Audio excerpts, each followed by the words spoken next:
Welcome in. What is going on? SODFS. We are back. Week 1.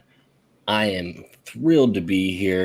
We spent a lot of time during the off season diving in on the off season content, but it all just brings us right back here. Week 1, SODFS. We're back. And not only that, I'm with my guy Nate here as usual. We're excited to talk to you guys about the NFL Week 1 main slate here on DraftKings. You can follow me on Twitter at Dan Brown NFL and Nate at Nate_FFL. Nate, what's going on, my brother? How you doing? Not too bad, man. It's hard to be sour when football's back on TV. So it was a good week. Even better now that the week's over and I'm here chilling with you guys. So nothing too much to complain about for me, man. How have things been going with you? As I mentioned pre-show, man, things are hectic here in the Brown household. We are just a week away from closing on our new home. We're going to be moving an hour and a half south, a little bit closer to Atlanta. So I'm excited for the move, excited for NFL season. There's a lot to unpack here and pack right now for me, actually. So we're going to be packing up the Brown house this week, and tonight we're going to be unpacking the main slate on DraftKings. But before we go any further, I do want to take a moment to mention that SODFS is officially part of the Fantasy Points Media Group. Make sure you guys are checking out all of the great content at Fantasy Points. Using the Fantasy Points Premium Access, you can use our promo code SUNS22 for 10% off a subscription today. Go check it out at fantasypoints.com. Nate, let's get into the news and notes. Yeah, so before we jump into the show, we're going to talk about some NFL newsworthy and /DFS worthy news and notes. Before we get going, the first thing we're going to touch on is some Jalen Ramsey news. Now, this has been confirmed through several DFS sources and SODFS sources that Jalen Ramsey has reportedly left the country after last night's game. Now, I'm sure most of you watching and listening have watched last night's game. It was not pretty for Jalen Ramsey. As a matter of fact, the end of last season wasn't pretty for Jalen Ramsey. Last night he gave up 3 catches, 89 yards, 2 touchdowns, and 156.3 passer rating against him to trash quarterback Josh Allen. I'm sure that is something Ramsey very much regrets saying at this point. Maybe he doesn't. Who knows with Jalen Ramsey? But it was a very, very, very ugly thing to watch last night.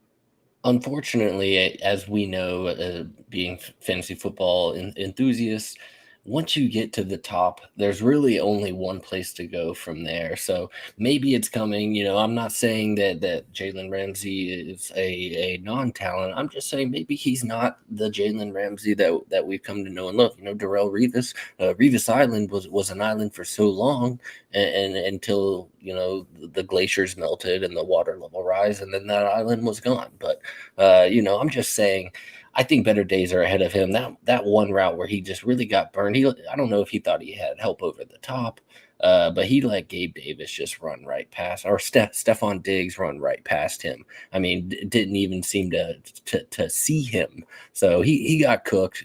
Saw a lot of good toast memes on Twitter, among other things, but. That was a pretty good showing there by Stephon Diggs and the Bills. Made Jalen Ramsey look silly.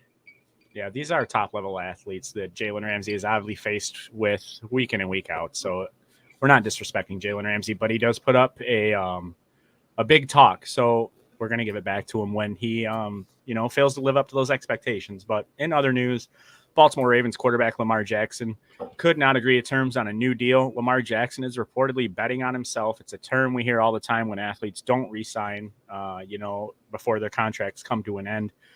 What that means to me and for DFS purposes is that Lamar Jackson is going to be playing his ass off even more than he already does, because he's going to want, obviously another big contract. So I think this does have DFS implications, because he's going to want to show out extra this year, in my opinion.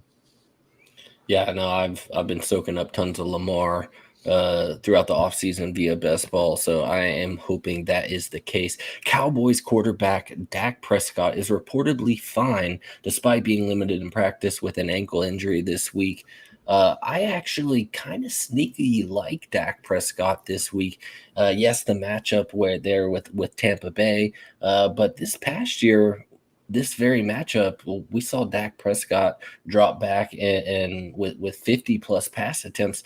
That very well could be the case. Yes, Zeke is going to be in. They're going to keep him in on obvious passing situations to pass block, if nothing else. So I think Dak actually has some sneaky upside this week. He's going to be a lower owned QB that I think you could get behind. CD Lamb's coming along for the ride, and his ownership's actually not ridiculous. I looked at a bunch of them here just prior to the show. Dak Prescott, CD Lamb stack. I think there's definitely going to be at least a little bit exposure on my end. Yeah, fair enough. I mean, I don't dislike Dak a ton. I just seen a lot of, I guess I would call it kind of average scoring as far as DFS goes last year. So I'd like to see a little bit of something before I, fully buy in this year. Yeah, no, I hear that. Saints wide receiver Michael Thomas progresses towards being on the field this Sunday. If he is, his level of involvement for week 1 is a little bit unknown at this point. We didn't hear a ton all offseason long. Then all of a sudden, we're seeing clips of training camp and he's looking good. He's running routes. And then all of a sudden, another injury kind of flares up. So we're not really sure what to make of it at this point. He's going to be a risky GPP play, but a guy who could come out and just, absolutely dominate the targets there from Jameis Winston this week. So something to keep an eye on. If he gets a full clear this week and ends up staying sub 5% like he is as of right now, I think I might have some sneaky Michael Thomas this week too. Well, what's interesting to me about Michael Thomas is the fact that Chris Olave and Jarvis Landry are now in New Orleans too. It's a lot different than the receiving corps that they had last year for Jameis Winston, which makes Winston far more appealing to me this year. And we'll talk about that more later. But yeah, Michael Thomas, I think it'll only help him having guys like Jarvis Landry and Chris Olave in the fold to free him up, from double coverage and things like that. So I can't wait to see Thomas get back on the field. Let's see it. Yeah, hell yeah. Going back to the Ravens, the status of Ravens running back J.K. Dobbins, who obviously suffered that torn ACL last year, is still an open question. According to head coach John Harbaugh, Dobbins is ascending quickly in his recovery from said torn ACL. So it'll be interesting to see exactly when he gets back on the field. Obviously, a lot of us that play fantasy football are heavily betting on Dobbins getting back out there. Any thoughts on Dobbins, Dan? I actually early on in the offseason was getting a decent amount via best ball, but I cooled off on him significantly. It's really just been the Lamar show that I've been after. We saw this past year Lamar Jackson and the Ravens dropping back and throwing passes at an unprecedented rate.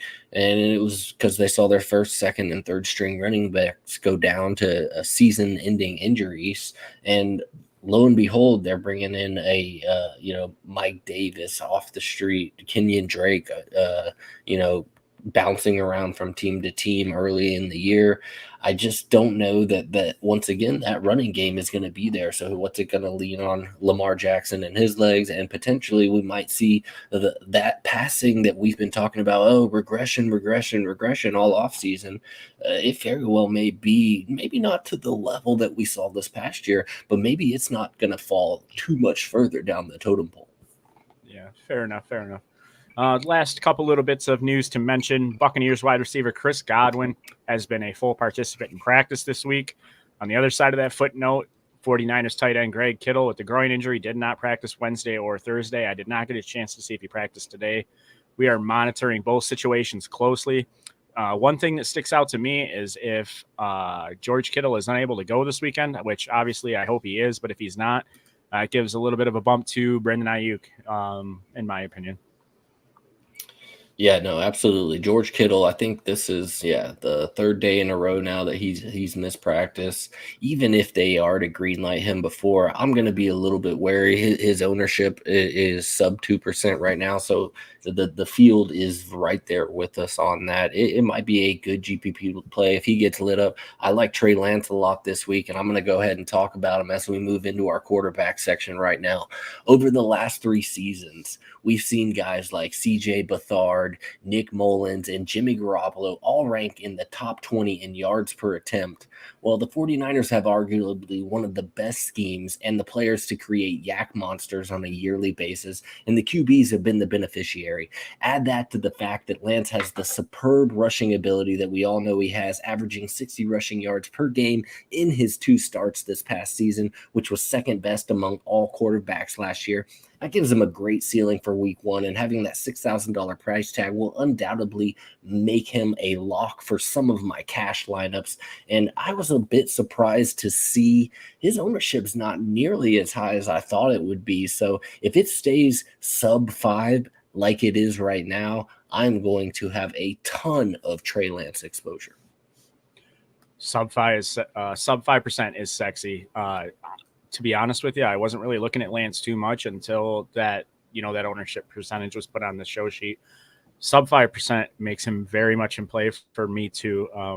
I mean, I don't know how you get away at that point. I do think Lance has a lot of growing pains still to go through. But with DFS, you don't have to be perfect, and he's going to move around, run the ball quite a bit and stuff like that. So yeah, there's a lot to like there. Quarterback I'm going to talk about, and he quite possibly is probably my favorite quarterback for NFL DFS this week, is Matt Ryan, quarterback of the Indianapolis Colts at 5,500. I think it's quite apparent to everybody that there will be a lot of people jumping on Jonathan Taylor in tournaments, given last season's overall body of work and the fact that he eviscerated the Houston Texans last year for 288 rushing yards and 4 touchdowns across their 2 divisional matchup games. That makes Matt Ryan, at least, and one of his pass catchers, which is, hint, it's Michael Pittman, but it's a very intriguing leverage play in GPPs against a Houston defense that's allowing 251.8 passing yards per game at home in 2021 and 27 touchdown passes during the season overall. The Texans also gave up an NFL high 6.2 yards per play at home last season, along with a 66.6% completion rate.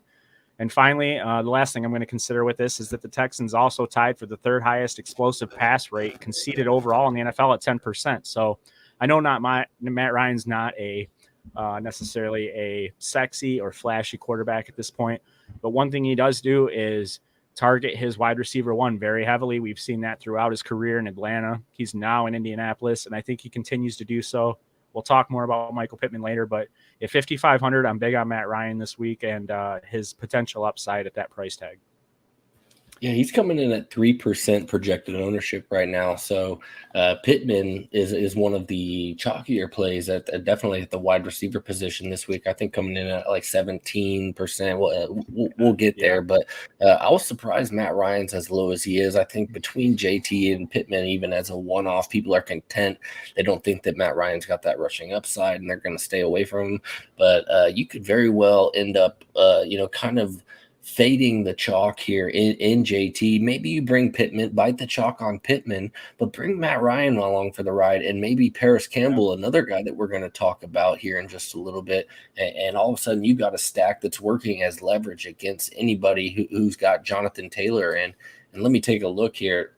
Jonathan Taylor coming in at 16%. So that's great leverage against the field there for a Matty Ice stack. And, longtime Falcon fan, I can't say enough good things about Matt Ryan. I'm hoping he does wonders for the Colts this year. Nothing would make me happier than Matt Ryan be the reason the Colts take home a Super Bowl this year. So I like that call a lot there, Nate. Who else we got on the block? Nate, who's your next QB you're looking at? My next guy is going to be Jameis Winston. And, I recognize that this was a guy you weren't, extremely happy to attach your name to this week. And I was admittedly a bit hesitant as well. And I think anybody that has obviously followed the track history of Jameis Winston would understandably be hesitant to do so. But a lot has changed in New Orleans this year. They were 30th in pass rate last season. I do expect that to increase as Winston is now healthy. Offensive weapons have increased. There's now Michael Thomas, Chris Olave, Jarvis Landry. They're all there compared to, a Marcus Callaway, Traquan Smith, and Deontay Harris, and that's a very, very, very different wide receiver room. You can combine that with the fact that Atlanta was 29th in pass DVOA last year and dead last in adjusted sack rate by a very, very wide margin. I think game script. Could probably be an issue, but the increased volume should be better, and the path to least resistance is going to be via the air in this game. The Falcons also gave up an NFL high 71.6% completion rate at home last season and ranked in the bottom half of the league with 7 yards per attempt surrendered there. So while their NFL low 17 sacks also help facilitate plenty of time in the pocket, I think it's something that will be particularly benefited from is the turnover consensus, like signal caller like Winston. He will benefit from that. So, well, I think Winston will probably still throw a pick or two, but I think that he'll have a little bit more time, and he's obviously got better weapons. So while I don't love this play, I think it's more of a GPP thing for me, but I'm going to roll some Winston out there, obviously, at a lowered expectation, so to speak. Yeah, I don't mind that call. Would love if MT did get green light prior to that game. That would make me feel a lot better about him. But I want to talk about one more quarterback that's on the really cheap side here and coming in and at 2% projected ownership this week. That's my guy Marcus Mariota of the Atlanta Falcons. So same game here that we were just talking about. In 2020, Mariota scored 25.8 fantasy points in his lone game with 88 rushing yards and a rushing touchdown. Essentially, that rushing upside / floor, however you want to look at it, is there. He looked pretty decent this preseason from what we saw from him. I really like paying all the way down with Marcus Mariota and maybe going with a Kyle Pitts there for the stack there. And if maybe Kamara there as a running back for your RB1 and a bring back, I think that is a slick little stack. You can save a decent chunk there with Mariota and at sub 2%. If he does get, 60, 70 yards and a rushing touchdown and maybe throws for 225 and 2 touchdowns, I mean, we might be looking at a top 8 option here. And when he's priced as he's cheaper than Sam Darnold, who's on IR right now. Sam Darnold's 5,300. We got Marcus Mariota at 5,200 at sub 2% projected ownership. I mean, get you some Marcus Mariota this week. Again, Kyle Pitts is probably the only guy that I feel halfway decent about stacking him with. But I don't mind if you want to play a couple of stud running backs, throw Marcus Mariota in there at the QB position at 5,200. And you can get Kamara on the bring back, and then you can get a Saquon Barkley or Austin Eckler there as your RB2, and really just load up on the RB or wide receivers. They're very friendly pricing this week. So if I'm paying up this week, I want to pay up at the running back position. And there's plenty of guys that we're going to talk about and beyond that you can plug into your RB1 and RB2. Pricing week 1 can be a little bit crazy, but we're here for it. I mean, the price is definitely right. While I don't love the wide receiver weapons in Atlanta, particularly at the beginning of the year, when we're talking about rookies and things like that, I've always been a big fan of Marcus Mariota. I think he's got great ability. I don't think he's a great quarterback, but I do think he's a good quarterback, and he does have a lot of rushing upside. So for NFL DFS, that's something that we look for. So I don't hate Mariota. I do like the call this week, especially at 5,200 and 2% ownership projection. So I love that. That looks really good. I also see you've got Jalen Hurts as a guy we're keeping an eye on this week of the Philadelphia Eagles. They're playing Detroit this week. Hurts is shaping up to be the clear cash game quarterback in a lot of DFS. In his 12 career games with a total of 49 points, Hurts is averaging an impressive 26.5 DraftKings fantasy points per game. That is a very sexy stat. Hurts is a guy that has consistently put up great fantasy numbers, whether or not the real NFL football heads like him as the Eagles quarterback or not. Hurts is consistently producing in fantasy and in DFS as well. Yeah, I love Hurts this week in cash games. You can stack him up with AJB or Devonta Smith, another guy that we're going to talk about. So lots of options. Goddard at tight end. I mean, you can go a bunch of different ways with Jalen Hurts. You can run him out there naked if you want to, but Jalen Hurts in cash, he's coming in at 13% projected ownership right now. So you're not going to necessarily break a slate wide open by having him, but cash play all day. Yes, sir. Nate, let's move on into the running back position. I'm going to talk about the chalkiest guy on the slate, and while he is coming in at 22% projected ownership. That's Christian McCaffrey, Carolina Panthers, coming in at 8,500 this week. He has been nothing short of an all-time great for fantasy football when he is indeed healthy. He has averaged an outrageous 26.9 fantasy points per game. That is over his last 39 healthy games, including his legendary 29.4 fantasy point per game season in 2019, which was the fifth best fantasy running back season of all time, and is still today easily the best running back fantasy season of the past decade. The Panthers are only 1-point favorites in week 1, but regardless of game script, we know CMC should produce. He's averaged 26.7 fantasy points per game in losses and 23.9 fantasy points per games in wins since 2018. Essentially bulletproof so long as he's healthy and staying on the field. CMC has only been cheaper than this current price tag of 8,500 one time since 2019. And while the roster percentage coming in at 22% projected right now, you're not going to separate from the field, but it might be a guy that you just want to go ahead and eat the chalk, take the value, because at 8,500, CMC is a value week 1. Yeah, he absolutely is. The only thing I can say is, man, he was put on the injury report despite being listed as he's good to go and everything. But after the last 2 years and somebody that's owned CMC in several leagues, including my home league, it does make me a bit worried to see him on the injury report before week 1 even kicks off. Outside of that, as far as NFL DFS goes, excellent value at that price tag at 8,500. He's only going to go up from there if he stays healthy and on the field. So great call by you. There's no way I'll ever go against Christian McCaffrey as long as he's healthy. A guy that I'm going to talk about, and a guy we talked about many times in 2021, is Lions running back DeAndre Swift. He's priced at 6,800 this week in the Lions home opener against the Philadelphia Eagles. Obviously, DraftKings is a full PPR fantasy scoring format, and SODFS is, like I said, big fans of DeAndre Swift since last year. He had a 62, 452, and 2 tally through the air over 13 games last year while building chemistry with then new quarterback Jared Goff. The Eagles also made for a great matchup for pass catching backs last year, giving up the third most receptions at 116 to the position, along with the 8th most passing yards at 719. And Philly also ranked number 22 in second level yards per carry allowed at 1.27.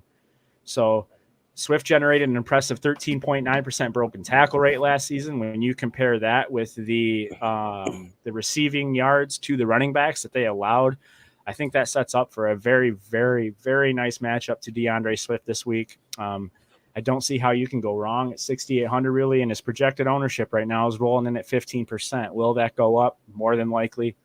But there's a lot to like with DeAndre Swift versus the Eagles this week, and I don't see, how you steer away from him really. Yeah, no, I like that call right there. I think Swift is absolutely going to feast this season, coming in at 15% right now. So not too bad, but that is probably top 15 as far as chalk percentages go, projected wise. I'm going to talk about another guy that's right there with him, coming in at 17% as of right now, and that's Saquon Barkley, running back, New York Giants, coming in at 6,100. When Barkley was healthy to start this past season, in weeks 2, 3, and 4, he averaged an 84% snap share, which was 16.8 expected fantasy points per game, 18.3 touches per game, and 20 fantasy points per game. Now, the Giants are 6.5-point underdogs versus the Titans this week. Barkley still posts a respectable 17.8 fantasy points per game on DraftKings, good enough for RB9 in his 34 career healthy games where the Giants were underdogs. So you need not worry about him getting phased out of the game plan, regardless of what goes on. Expect Saquon Barkley to be heavily involved. I'm excited to see what Daboll brings to this New York Giants offense. As far as the passing game, there's a little bit more guys that we're going to talk about as far as the Giants go.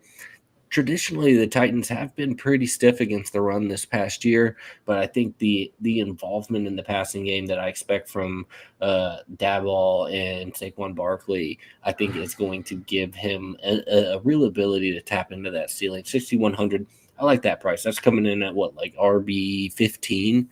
That's a steal. I think anybody would like to have Saquon Barkley at RB 15 in Week 1, even if it is a pretty stout matchup. Yeah, it is a stout matchup, and as hesitant as you were to buy into Winston, I do have hesitation into buying into Saquon Barkley. But the good thing is, as you mentioned, is there is a change in regime in New York, so I don't hate it. And at the $6,100 price tag, I will have some exposure for sure. A guy I'm going to talk about is a little bit more expensive. That's going to be Aaron Jones, running back of the Green Bay Packers. And for me, liking Aaron Jones this week kind of leads down to one thing, and that's going to be his passing game work. He averaged nearly 7 targets per game in the past 7 games without Davante Adams. Obviously, Davante Adams is not in Green Bay anymore.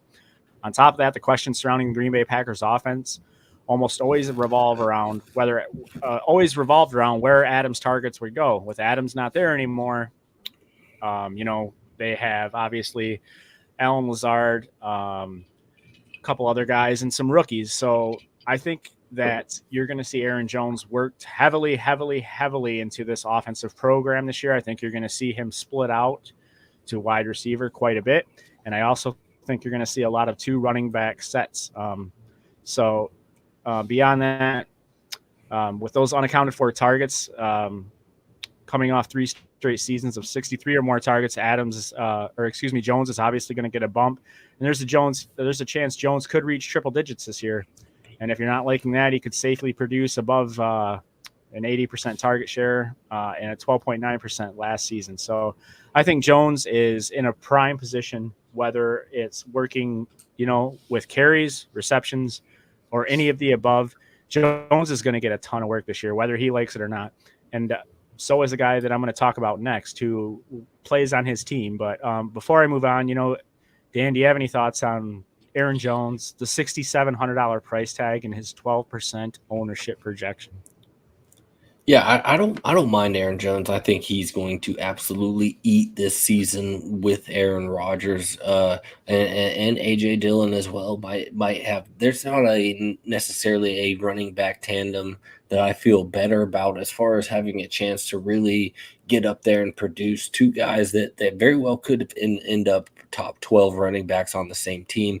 Stay out of my mentions. I know there's some Cleveland Brown guys and some others out there that want to get it, but Aaron Jones and AJ Dillon this year both have a chance to put up substantial numbers. The problem is what are we going to see as far as a usage basis? Can both of these guys capitalize and get enough work to both be relevant? Is Aaron Jones going to get majority of the receiving work? We've seen reports that A.J. Dillon is also going to get looks, and both guys are essentially interchangeable. But Aaron Jones is a superior pass catcher out of the backfield. Aaron Rodgers has shown a lot of comfort in using him that way. I think that's what we're going to see is Aaron Jones getting those 5, 6, 7 targets a week potentially, and a little bit of work in the running game as well. He is exactly the type of running back that I want to target in PPR formats. Aaron Rodgers is going to run this boat. He's going to do it no matter who he has to throw to. Aaron Jones is going to be a big beneficiary this year. Yeah, I agree. I think both are startable. Obviously, not in the same lineup. I don't know. I've seen crazier shit happen, but contrarian. Yeah, super contrarian. I wouldn't recommend it, but man, after the last few weeks of NASCAR DFS, I've seen some of the most ridiculous shit happen that you wouldn't even believe. So, moving on from that, the guy we're obviously going to talk about next is AJ Dillon, Aaron Jones' teammate in Green Bay. He's priced at $5,300 with a 5% projected ownership. Dillon may be the second running back on his team, but he's also an RB2 for fantasy purposes this week. Dillon is a strong power back who averaged 16.4 touches per game from week 10 on last season. In games with at least 16 touches, he also averaged 18.5 fantasy points per game. The Packers are obviously, as we mentioned before, thin at wide out this season, and we could see a lot of Aaron Jones lining up at receiver at times, and the aforementioned 2 running back sets in Green Bay. So he starts the year as with a favorable matchup against the Vikings, who allowed 20.1 fantasy points per game to running backs last season, including 17 total touchdowns. So I think Dillon should be started as a low-end RB2. I do actually prefer A.J. Dillon over Aaron Jones because the price tag is $1,400 cheaper. If you had to make me pick between one of the two, I would actually lean A.J. Dillon, and I don't know if many would do that. What do you think, Dan? Yeah, I don't know that I want to roll out A.J. Dillon week 1. I kind of want to see the usage. I would feel more comfortable in Aaron Jones, and apparently the field does too, coming in at 12% versus the 5%. But if you want to get a little contrarian, maybe A.J. Dillon does end up putting together, a 17 for 120 and 2 line. It ends up being a back half RB1 this week 1. But I don't mind either guy here. I think that is a game that I am going to want to target, maybe potentially build around. There's a lot of options there between, you could stack Aaron Rodgers with Aaron Jones, potentially like Coach Craig was alluding to, Randall Cobb as well. Lazard is doubtful as of right now. So, a already thin wide receiver core for Aaron Rodgers may lead to even more targets for that backfield, and that could go either way. But I want to mention another guy in Dameon Pierce, a guy that we've heard a ton of buzz about over the last couple weeks. He is playing against the Colts this week and coming in at 6% projected ownership. Now, the obvious problem for Pierce in week 1 is the Texans are 7.5-point underdogs, and especially since Pierce will likely see the passing down work to Rex Burkhead. As of now, the hype surrounding him the past few weeks, the ownership might be a tad higher than I was hoping for, but I will have some GPP exposure probably coming in at just sub 6% right now. I very, very, very, very much feel like that 6% is going to jump, and I think it's going to jump considerably. If it doesn't, and I don't have shares, I'm going to feel like a fool. But I'm a betting man in the fact that it's going to go up considerably. I would like to think so anyway. But before we get into the second half of the show, I do want to give a big shout out to our partners at Fantasy Points Media. Sign up to Fantasy Points today. With Fantasy Points, you have access to all the newest and best websites in the industry for your season-long daily fantasy and NFL betting needs. Access to things like articles, live streams, podcasts, cheat sheets, a community chat on Discord that is 100% free, online tools, and many more things are available at your fingertips. And it's just a subscription you'll need for this fantasy football season. So sign up to Fantasy Points premium content today. Use our promo code SUNS22 and get 10% off at fantasypoints.com. Go check it out, because if you ride with Fantasy Points, you'll score more in 2022 and beyond. Yeah, Fantasy Points has really taken my DFS knowledge and my just know-how with how to utilize some of the tools that they have, between the projected rostership, and then they have a Fantasy Points per dollar sheet, and I love that. That's one of my favorite features that Fantasy Points has. You get Fantasy Points. Basically, you can highlight the true values of any given slate.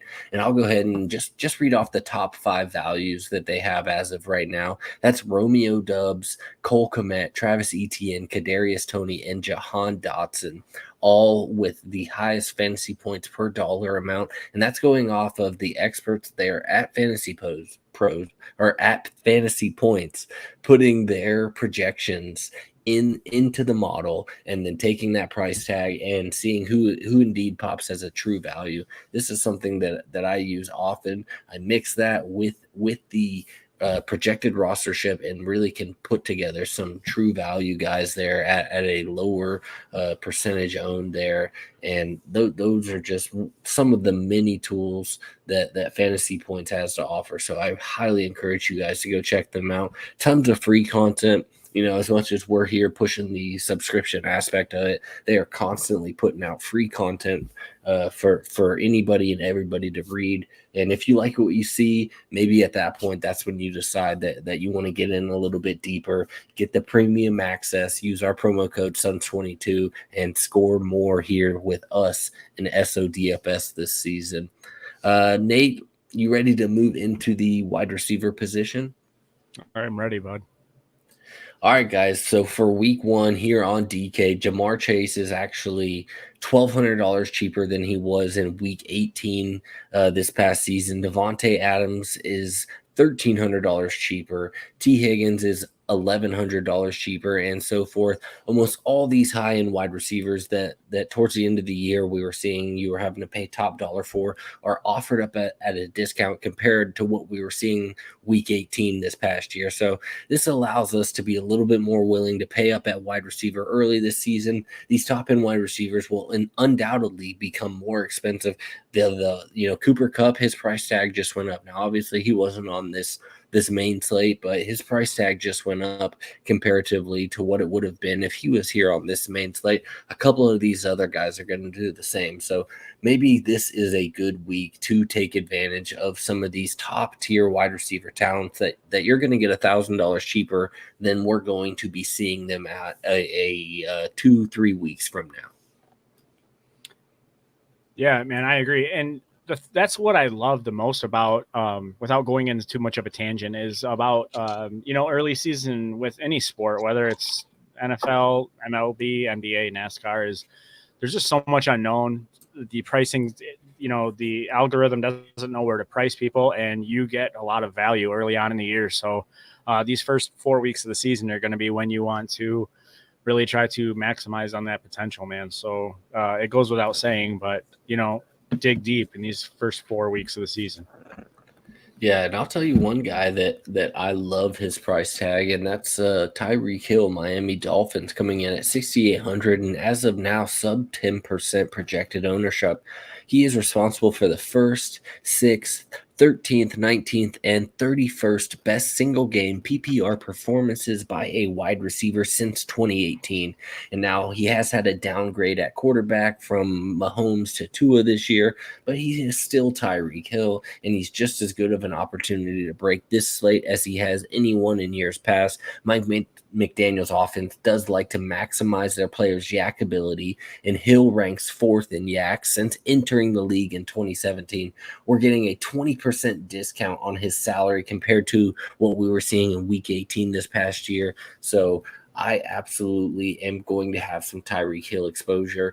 There's not a ton of guys, maybe 10 guys on the slate that we say could really come in and break a slate, putting up a 40% or a 40-point monster game. Tyreek Hill is one of those guys, and getting him at 6,800 feels great this week. And at sub 9%, I'm not necessarily going to bring Tua along for the ride because I don't know that I'm a believer as far as tapping into that Tua ceiling. But Tyreek Hill, I know Jalen Waddle's back on a green light after today, but I still like me some Tyreek this week at 6,800. I think it's fair to be argued the fact that while moving from Patrick Mahomes to a Tagovailoa as a quarterback is obviously a downgrade. When, as you said, when you're a wide receiver that benefits largely from yards after catch, there's a good chance that Tyreek Hill sees even more short yardage passes and more chance to, gain those yak yards after catching the ball. So I wouldn't shut out Tyreek Hill yet. I wasn't big on him during the dynasty off season, so to speak, in the fantasy football off season. But for DFS, with it being a week to week basis, and next week, if I don't want him, I don't have to have him. I don't hate Tyreek Hill at all, especially at a price tag, that you mentioned of at 6,800, and 9% ownership is even sexier. So I think Tyreek Hill's a great play. Could it bite you in the ass? It obviously could, but so could the guy that I'm about to talk about. That is Philadelphia Eagles wide receiver Devontae Smith, second-year wide receiver out of Alabama. He's at 6,100 in week 1 this week at 4% projected ownership. I think, there's a lot to love.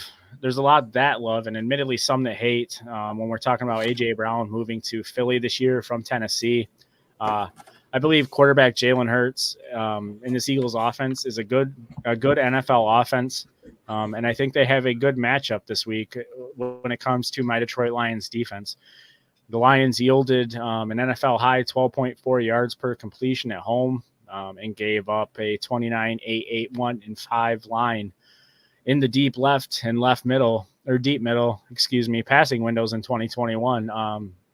Smith has a year head start, obviously, on A.J. Brown in the city of brotherly love in terms of working with quarterback Jalen Hurts, and is a second-year speedster who naturally benefits immensely from the attention that defenses are going to be forced to focus on A.J. Brown because he's a stellar athlete. Smith brings no shortage of big play upside and recorded 16 receptions of at least 20 yards last season. I think Devontae Smith is widely slept on in regular fantasy football. I think he's slept on in Dynasty, and I think he's 100% slept on in DFS. Will we, reap the fruits of those benefits early in the NFL season as far as DFS goes? I don't know. But this is a guy that we talked about on our show back at the late July, early August portion of our recording sessions with Jacob Gibbs, and that Devontae Smith is a supremely talented wide receiver. I think he's going to move into a significant role. I think A.J. Brown only benefits that, and I'm big on Devontae Smith no matter what. And the price tag of $6,100 and a 4% projected ownership, I will have. I think I personally will have upwards of 50% ownership as far as my GPPs go this week. Let me see if I can find what A.J. Brown is coming in at 10% projected right now. So I like a little bit of leverage if you are going to go with a Jalen Hurts stack. I like, most people, if they're going to bring a stack along, it is going to be AJB. So maybe get a little bit different, go with Devonta Smith there. So I love that call. Yeah, and the next guy I'm going to talk about is a guy that we mentioned earlier when we spoke on our quarterback plays, and specifically Matt Ryan. And this guy is Michael Pittman, wide receiver, Indianapolis Colts. He is the Colts wide receiver 1 this year, and he's priced at somehow $5,500 for week 1, which is equivalent to wide receiver 23. His projected ownership is at a very chalky 18%, which is to be expected with a very low price tag, of sub 6K. But I think Pittman is he's an excellent value option to pair with Ryan if you're indeed leaning towards going with a Colts build in tournaments. You could obviously also go Ryan and JT if you wanted to go that way, but he's the clear-cut number 1 wideout. He's got plenty of work there with Ryan this summer. He should be busy week 1 against the Texans defense. They posted 110 total yards against and 8 total touchdowns last time he saw Houston in week 13 of last season. The Texans also gave up 20 touchdowns and 3 short passing windows last season, areas of the field where Pittman recorded 74 receptions of 4 touchdowns as well. So I think the cards are lining up for Pittman to do well. With an 18% projected ownership, I wouldn't hate almost pivoting off Pittman a little bit and going with the guy that we're going to mention later in the show, just if it's tournament-wise and getting yourself a little bit of leverage. But the price tag's just so low, you're never going to get him this cheap the rest of the year. I agree. Michael Pittman, he's almost hard to get away from at that $5,500 price tag. 18% projected right now, according to Fantasy Points. So I like the call. And again, we mentioned Matt Ryan coming in at sub 6%. That might still be an avenue to bring Michael Pittman along. And, another guy that I love this week is Elijah Moore, New York Jets, coming in at 5,100 versus the Baltimore Ravens. That's wide receiver 29 pricing, and he's coming in at 8% projected ownership according to Fantasy Points this week. Joe Flacco does appear likely to be the starter for the New York Jets week 1 as Zach Wilson still continues to recover from the knee surgery. And if there's one thing that Joe Flacco knows, it is how to get the ball to Elijah Moore. He has recorded 48% of Flacco's total passing yards and 33% of Flacco's total completions in his lone 2021 start, which was week 11 of this past year, totaling a season high of 29.6 fantasy points in that very contest. The Jets are 7-point underdogs this week, so it sets up very nicely for our guy Elijah Moore, given that he averaged 16.4 DraftKings fantasy points per game, good enough for wide receiver 14 in the 8 games last year where the Jets were 4-point underdogs or worse. I love Elijah Moore long term. I love him short term. Backup QB Joe Flacco, I don't care. Give me Elijah Moore at 5,100 this week. Yeah, I'm a big fan of Elijah Moore, and I am not sold on the fact that that rookies coming in there are just going to take away from all of his targets. So there's absolutely nothing I hate about this, and you probably won't hear me hate on it until there's reason for me to. A guy I'm going to talk about is Giants wide receiver Kadarius Toney. He's priced at 4,100 this week. He comes in at wide receiver 62 pricing with a 9% projected ownership. It goes without saying, Toney is a shaky play heading into opening weekend. He's obviously dealing with a leg injury. However, one thing I've learned from my previous years of NFL DFS is that injury tags significantly affect ownership. When questionable tags come out during the week, and then, even adding into Saturday, you'll see a lot of guys drop off. I do see it's at 9% right now. That's a bit higher than I'd like to see.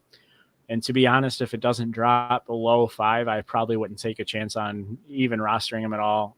But I think this is prime time to take a chance on a guy like Kadarius Toney in tournaments, because the team likely wouldn't do that if they believe, that they were healthy. So I think Toney's risky, but I think he's worth a gamble this week. I'm kind of curious, Dan, on what you think of Kadarius Toney. It's somebody we talked about during our Dynasty shows this past off season. Yeah, I had Toney as a buy this past offseason, and I was gobbling up shares and best ball shares. So I'm hoping he's healthy, because when he's on the field and he's earning those targets, he's up there with top tier guys. So if he is indeed green lighted at that price tag, I'll have a decent amount. If reports come out that he is indeed ready to go, we might see that 9% jump up a little bit more, but I still don't mind it. If there's anybody as far as the receiving option there goes for the Giants, KT is definitely the guy that I want to target. Going back to the Colts, though, we talked about, obviously Michael Pittman being a little bit more chalkier this week.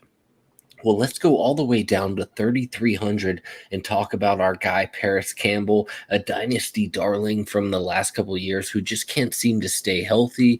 Apparently, he's healthy right now, and as a full-time starter, he's easily in line for more work this year, especially than his current salary implies there at 3,300. He should be locked in as the number 2 option in the receiving game there for Matt Ryan. He's got a great price tag and an even better play to gain leverage off of the chalky Michael Pittman. So you're getting Paris Campbell sub 2%, 3,300, and leverage off of Michael Pittman coming in at 18, 19, even 20% probably by Sunday. I love Paris Campbell this week, and allows you to do some really great things with the rest of your lineup. Finding these guys, 3,300, that's almost league minimum. That's wide receiver 91 and sub 2%. If Paris Campbell goes off and he's in your lineup, you're breaking some slates wide open with sub 2%. I'll be all over it. Whether I have Michael Pittman in my lineups or not, I will have a very large amount of exposure to Paris Campbell. Either way, it's too hard to pass up on, in my opinion. All right, we talked about Kadarius Toney. I am going to mention one more. I originally had Wan'Dale Robinson on here coming in at the league minimum there at 3K.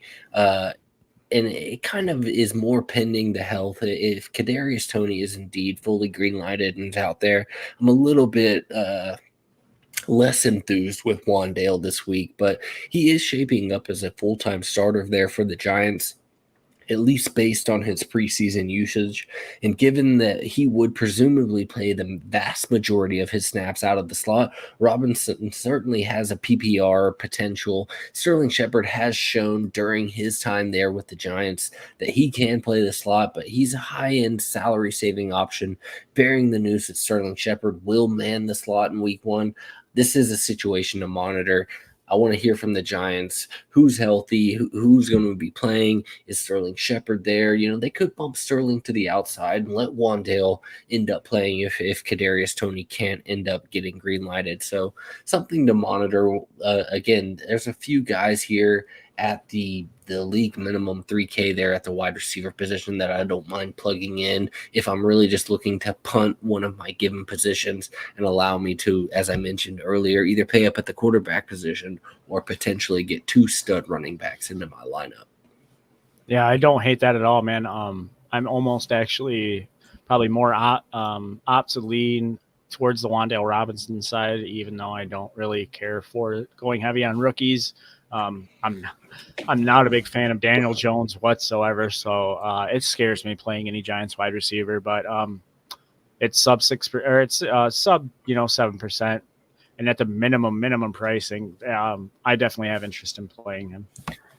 Real quick, I will mention Romeo Doubs, who Coach hates, coming in at 4%. He is another 3K option that could see some substantial run here in week 1. A lot of buzz in the preseason. And another guy that I am hot on after seeing his projected roster percentage at 7% is Amon-Ra St. Brown there for the Lions, coming in at 7%. But Nate, let's keep it moving. Let's roll on into the tight end position. Who do you have there at tight end that you might be targeting?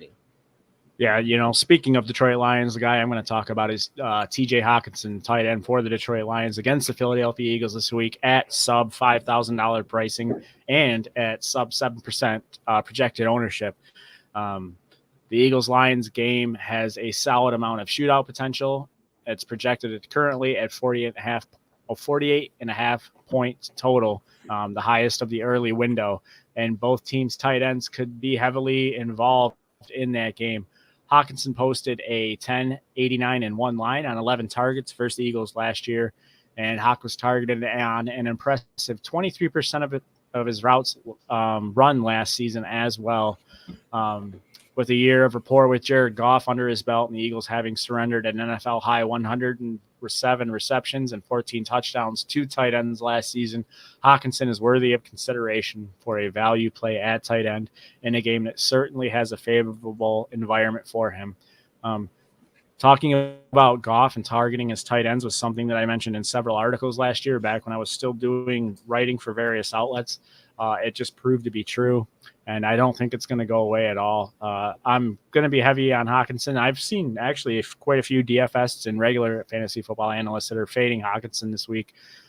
Prior to getting banged up last year, he was rock solid. So I don't understand the hate, and with his pricing at $4,900, there's no way I'm going to get away from him.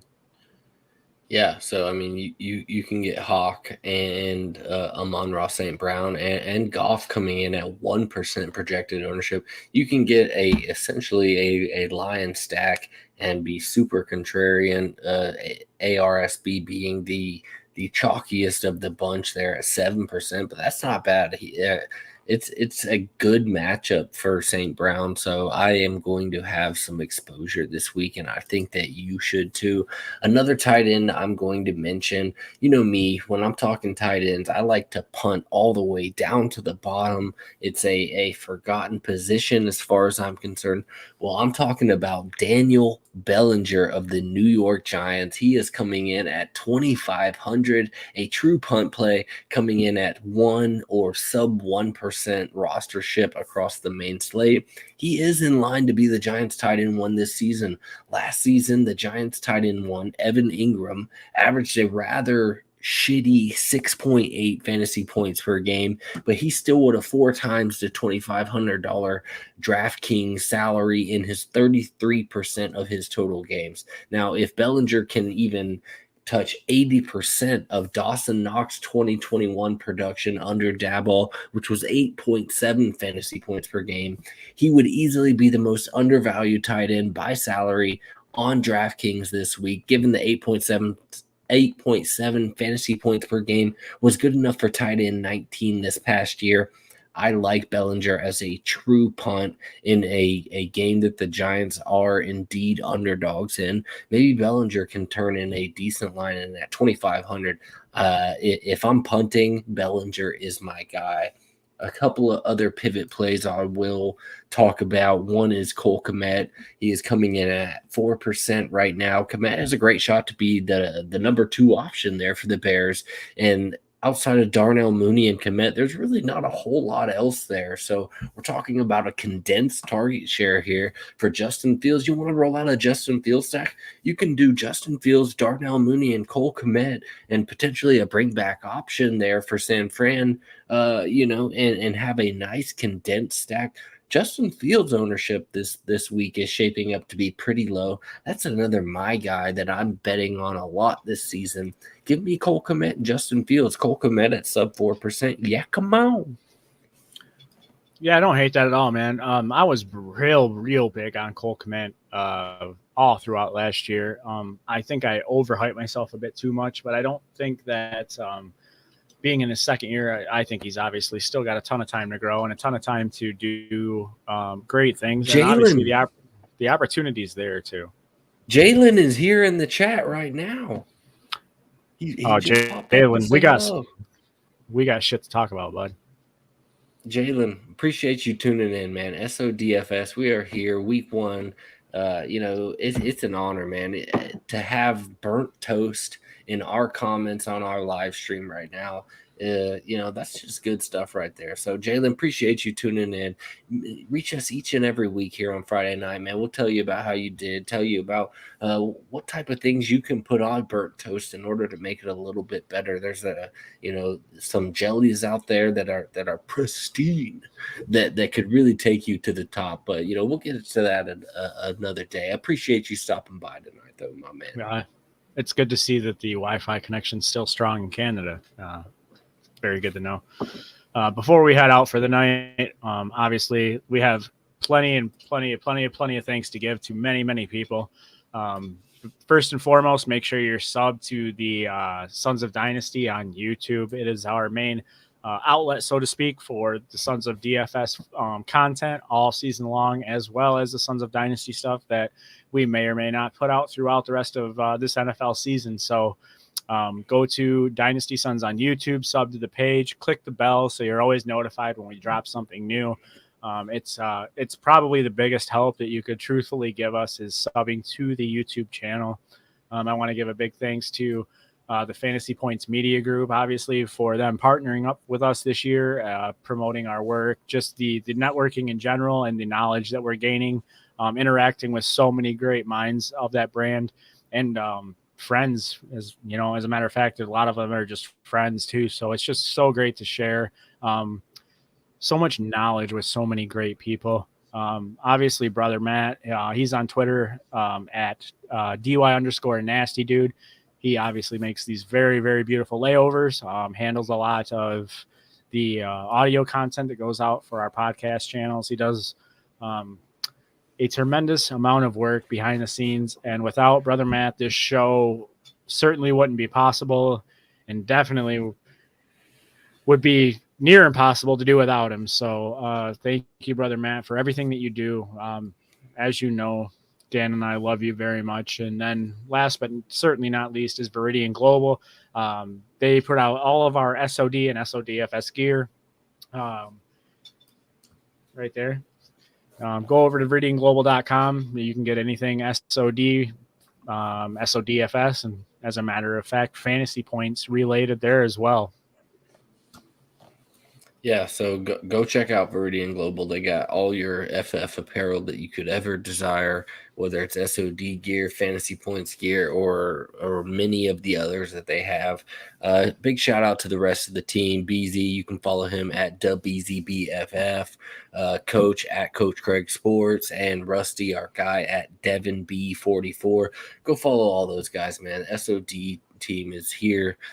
year round to answer your questions. Hit us up on Twitter via DM, tweet us, whatever you got to do. Drop in the comments here on YouTube. We'll try to get back to you and help you guys, maneuver through fantasy football this season. So I'm excited to be back. I think Nate and Matt, we're all just looking to get better each and every year, improve our process, and continue to just educate you guys and educate ourselves on the games that we love.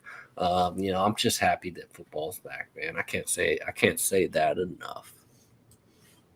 Amen to that. All right, man. Well, on behalf of Sons of Dynasty and the Fantasy Points Media Group, man, I appreciate anybody that tuned in tonight. We are available via podcast wherever it is that you do your podcast listening to. So hit us up, and we are excited for this NFL season, including week 1. Let's go make some bank this week. Until next time, much love to everybody out there.